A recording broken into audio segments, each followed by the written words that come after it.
లోకేష్ గారు పాదయాత్ర ఏంటంటే ఏం రైట్ ఉందని పాదయాత్ర చేయడానికి? ఆయన గెలిచిన ఎమ్మెల్యేనా, గెలిచిన ఎంపీనా?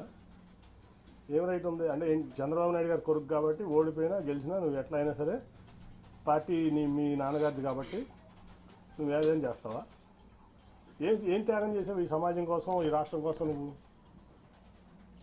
ఒక ఎంపీ వచ్చి నువ్వు ఓడిపోయిన ఎమ్మెల్యే, నువ్వు ఒక ఎంపీ వచ్చి నీకు జీహూదు రావాలా? గెలిచిన ఎంపీ, యాంటీవేవ్లో గెలిచిన ఎంపీ నీ యోగాలలో నేను పాల్గొనాలా? ఎట్లా పాల్గొంటాను? ఏం ప్రోటోకాల్తో పాల్గొంటాను?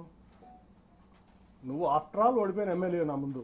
ఆఫ్టర్ ఆల్ పార్టీ రిసోర్సెస్ వాడుకున్నావు, పార్టీ ఇన్ఫ్రాస్ట్రక్చర్ వాడుకున్నావు, మీ నాన్నగారి పలుకుబడి వాడుకున్నావు, మీ తాతగారి పలుకుబడి వాడుకున్నావు,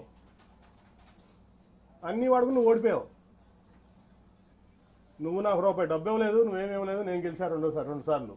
నీ పార్టీని భుజాల మీద పెట్టి మోసా కృష్ణా జిల్లాలో 2013 నుంచి 14 ఎలక్షన్ అయ్యే వరకు నా ఆస్తులు అమ్ముకున్నా, వ్యాపారాలు మానుకున్నా.